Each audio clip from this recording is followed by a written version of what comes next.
नमस्कार, आप देख रहे हैं न्यूज़ वन इंडिया। मैं हूं आपके साथ ऋतु तिवारी। पोखरियाल बुलेटिन की शुरुआत करेंगे। निषाद पार्टी के अध्यक्ष और कैबिनेट मंत्री संजय निषाद ने न्यूज़ वन इंडिया से खास बातचीत की है। इस दौरान उन्होंने कई मुद्दों को लेकर बातचीत की, आपको सुनवाते हैं। हमारे साथ हैं निषाद पार्टी के राष्ट्रीय अध्यक्ष और साथ ही साथ उत्तर प्रदेश में कैबिनेट मंत्री डॉक्टर संजय निषाद। मंत्री जी, जिस तरीके से लगातार आपकी पार्टी को लेकर भी बात चल रही है कि याचिका हो गई है आयोग में, जिसमें यह कहा जा रहा है कि आप पार्टी का नाम निषाद के नाम पर लिख रहे हैं, जो कि एक जाति के नाम पर है, जबकि आपकी पार्टी का नाम कुछ और है। निर्बल इंडियन शोषित हमारा दल, उसका शार्ट नेम है। सभी लोग शार्ट नेम लिखते हैं। जनता पार्टी से जेपी लिखते हैं, तमाम सोहेल देव राज में सुभाषपा लिखते हैं। तो हमारी पार्टी का नाम निर्बल इंडियन शोषित हमारा आमदल है, तो हम निषाद उसका शार्ट नेम होता है। और उसमें ज़्यादा पार्टी जो होती है वो एक तरीके का अस्पताल होती है, और अस्पताल इसीलिए बनी है कि लोगों का इलाज हो जाए।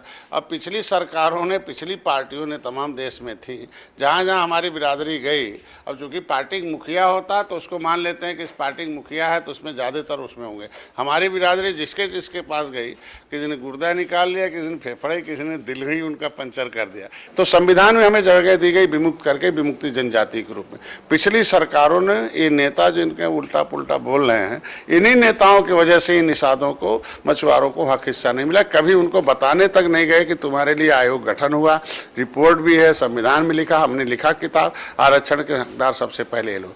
तो हम लोग संघर्ष वाले नेता, कहते हैं history the mother of politics, movement is the father of politics. तो आज के दिन में इसका शार्ट नेम निषाद है। हम लोगों का उद्देश्य है कि निर्बल से सबल हो जाए और उनको विकास की मुख्यधारा में जोड़ा जाए और संविधान में मिला हुआ हक हिस्सा मिले। इसके लिए हम महाजन जागरण चल रहे हैं। और 31 अगस्त को लखनऊ में एक बहुत बड़ा कार्यक्रम होगा, उसमें 193 जातियों के लोग आएंगे। वो विमुक्ति दिवस के रूप में मनाया जाएगा और ये इंक्वायरी कमेटी का रिपोर्ट लागू कराने के लिए सरकार से मांग की जाएगी। संविधान में मिला हुआ जो हमारा हक है वो मिला। यूनिफॉर्म सिविल कोड को लेकर लगातार बात चल रही है। बीएसपी सुप्रीमो मायावती ने प्रेस कॉन्फ्रेंस की थी, उन्होंने कहा कि हम इसके समर्थन में हैं, लेकिन जबरन नहीं थोपा जाना चाहिए। क्या कहेंगे?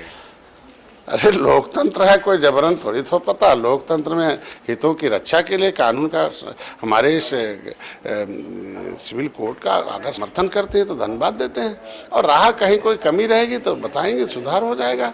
और जनता जनार्दन होती है और जनता इस देश में वही जज होती है, और जनता ने हमें समर्थन दिया है कि आप हमारे हितों की रक्षा के लिए। तो धर्म के आधार पर किसी के साथ भेदभाव नहीं होना चाहिए, हमारा है।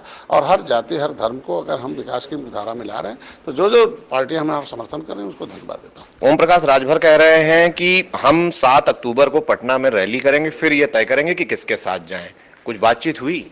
भैया हैं, मैं उन्हें बधाई दूंगा। कम से कम एक नेता है, पहले हमारे एनडीए के साथ थे तो क्या थे, अब हमारे विचारधारा सहमत थे और मंत्री भी थे और समाज की सेवा भी करते थे। लेकिन कुछ लोगों के चक्कर में फंस गए बेचारे, और देखो कहाँ से कहाँ आ गए।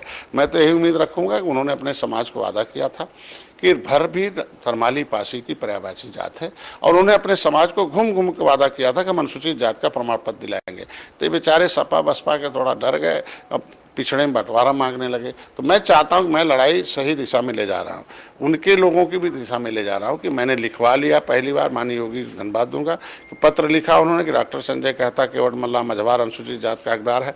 तो आरजीआई ने एक्सेप्ट किया कि नहीं, हमारे यहाँ इनकी गिनती 1961 में 70 लाख थी। ये हमारे यहाँ प्रिंटेड है उत्तर प्रदेश में अनुसूचित जात की सूची में कि मझवार के नाम से केवट मल्ला है। सामाजिक न्याय मंत्रालय नोडल ने देखा, सामाजिक न्याय मंत्री ने भी कह दिया कि नहीं, मझवार हमारे यहाँ प्रिंटेड है और इनकी कम्युनिटी तो भर भी तरमाली पासी के रूप में प्रिंटेड है।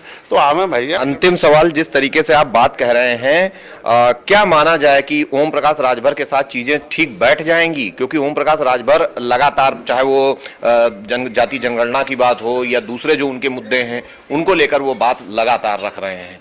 तो आप समझ रहे हैं कि पूर्वांचल से आप भी हैं, पूर्वांचल से वो भी हैं, साथ आते हैं तो सामंजस्य बैठ जाएगा? निश्चित रूप से भैया भी चाहते हैं जनगणना हो, लेकिन विसंगति दूर हो। कहाँ राजभर गिना जाएगा भाई? 31 दिसंबर 2016 को सपा जाते जाते राज्यपाल से नोटिफिकेशन करा दिया कि केवट मल्ला जो है, राजभर, प्रजापति, कुम्हार, ये अनुसूचित जात में के हकदार माने जाएंगे, पिछड़ी में नहीं आते हैं। क्योंकि उत्तर प्रदेश का जो संविधान, जो पिछड़ा वर्ग जो है, अधिनियम 1994 है, उसमें लिखा राज्यपाल को धारा 13 में पावर है। तो राज्यपाल जो अधिसूचना जारी कर देता है उसमें कोई कोर्ट कचहरी नहीं चलती है। धन्यवाद। ये हैं उत्तर प्रदेश के कैबिनेट मंत्री और साथ ही साथ साथ निषाद पार्टी के राष्ट्रीय अध्यक्ष डॉक्टर संजय निषाद जो बता रहे हैं कि भारतीय जनता पार्टी ने उनको सम्मान दिया है, आगे भी मिलेगा। और जहां तक दूसरे दल हैं उत्तर प्रदेश के, चाहे वो जयंत चौधरी हो या सुहेलदेव भारतीय समाज पार्टी हो, वो भी साथ आएंगे।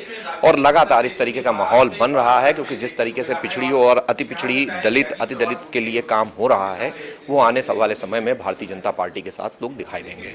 कैमरामैन अमित शाहनी के साथ मैं इसके वाजपेयी, न्यूज़ ऑन इंडिया।